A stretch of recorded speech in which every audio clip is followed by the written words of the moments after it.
Bonjour, bienvenue dans ce deuxième cours dans lequel nous allons voir comment configurer l'interface CATIA, gérer les options et les unités et aussi savoir manipuler la souris.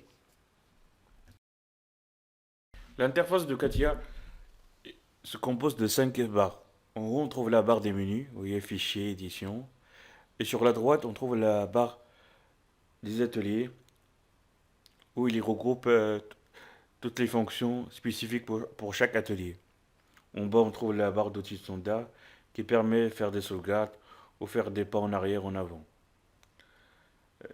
Au milieu, on trouve la barre d'outils d'affichage qui permet de gérer l'affichage.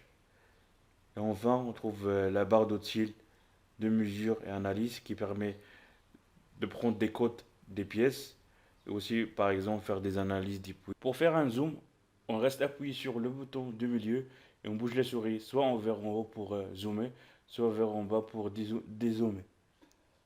Pour déplacer le produit à droite ou à gauche, on reste appuyé sur le bouton du milieu et on glisse la souris soit vers droite, soit vers gauche. Et pour faire en rotation, on clique sur le bouton du milieu et on reste appuyé sur le bouton droite. On fait tourner la souris pour faire des rotations 360 degrés.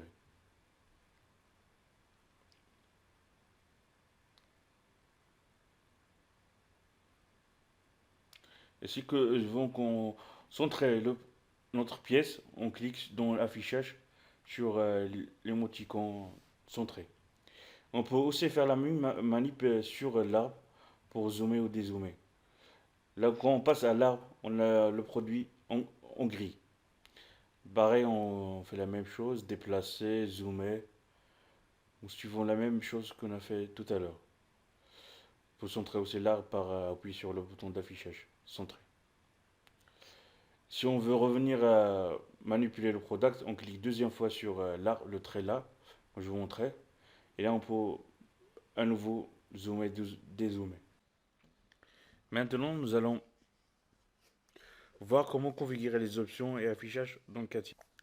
Pour ce faire, vous allez cliquer sur Outils, dans Options, cliquez sur Options, ensuite vous allez cette fenêtre où on regroupe tous les paramètres.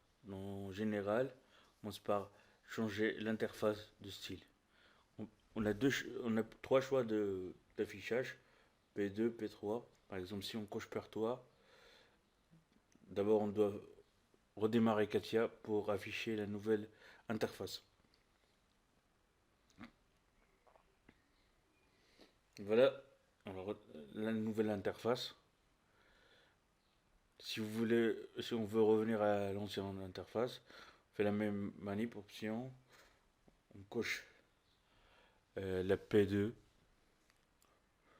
OK, ensuite on redémarre CATIA. Le deuxième point très important en fait, c'est le sauvegarde automatique. Je vous conseille de changer sauvegarde en sauvegarde automatique après 10 minutes de travail. Comme ça, au cas où vous travaillez, vous oubliez de sauvegarder, ça sauvegarde automatiquement dans l'espace temporel. S'il y a un problème de Katia plante, ça évitera de perdre vos données. Maintenant, nous allons voir la gestion de licences. Ceci nous permet de cocher, décocher les licences que l'on souhaite utiliser. Par contre, je vous conseille de décocher ces trois licences afin d'éviter des problématiques de sauvegarde. Parce que si vous cochez un de ces licences, vous ne pouvez plus sauvegarder. Maintenant, nous allons infrastructure, part. Dans affichage, vous cochez afficher contrainte, afficher paramètres. Nous allons voir dans les prochains cours les paramètres. Ensuite, dans document part, vous cochez créer un système d'axe, la deuxième ligne. Nous allons ensuite dans affichage et dans performance. Là, on va changer les paramètres pour améliorer la qualité graphique. Donc là, on va changer la valeur de 0,334 à 0,01. nous, nous- nous remarquons en fait que la qualité graphique c'est bien s'améliorer par rapport à la cercle. On voit que la ligne est plus nette.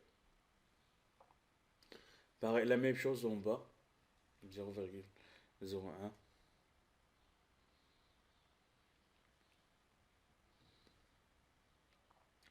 Ensuite, nous allons en visualisation. Si vous voulez changer fond d'écran, vous pouvez changer la couleur, par exemple là en noir. Si vous voulez revenir, c'est pareil. Vous allez dans option visualisation, mettre bleu. Par contre, je vous déconseille de changer les couleurs en bas parce que ça va créer des problématiques. Ensuite, nous allons dans général, paramètres et autres. Vous couchez avec valeur, avec formule, dans connaissance. Et si vous voulez changer les unités, vous cliquez sur unité et là vous choisissez les unités que vous voulez.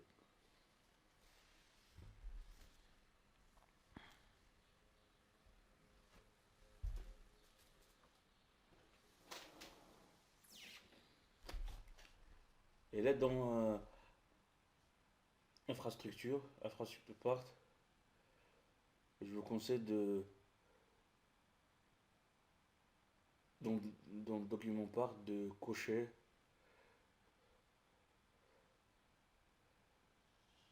de afficher seulement le solide en courant. Nous allons voir, on va utiliser cette option beaucoup dans les opérations booléennes, dans le cours de opérations booléennes. Là maintenant, je vous parle sur comment gérer les palettes, comment ajouter, modifier les palettes. Donc pour déplacer un palette, il faut cliquer sur le bouton de souris gauche et déplacer la palette. Si vous voulez que la palette revienne à sa place, vous cliquez deux fois sur la palette.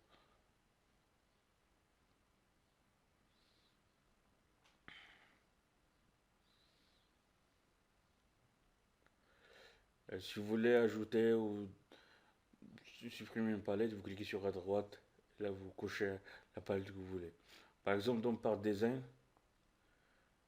je vous conseille de supprimer les palettes que vous utilisez pas afin d'optimiser l'espace de travail et gagner en efficacité en temps.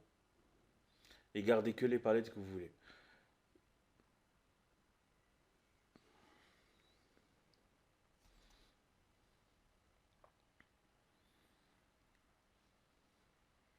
Si vous, par exemple, vous avez perdu une palette, vous ne trouvez pas, vous allez dans un menu option personnalisé et dans barre d'outils, vous cliquez sur rétablir les contenus et rétablir les positions. Vous aurez les palettes par défaut.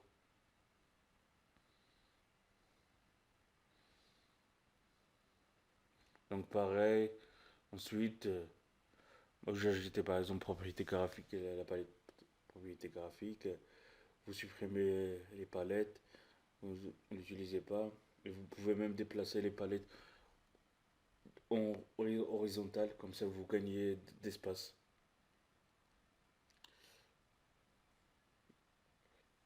Et ça va faciliter l'accès à ces fonctions. Et aussi que vous gagnez beaucoup en temps. Vous aurez l'habitude de trouver facilement. Dans le prochain cours, nous allons voir l'atelier Bar Design qui permet de modéliser les pièces en volumique et aussi travailler les esquisses et toutes les fonctions qui sont disponibles dans l'atelier Bar Design. Je vous dis merci et au prochain cours.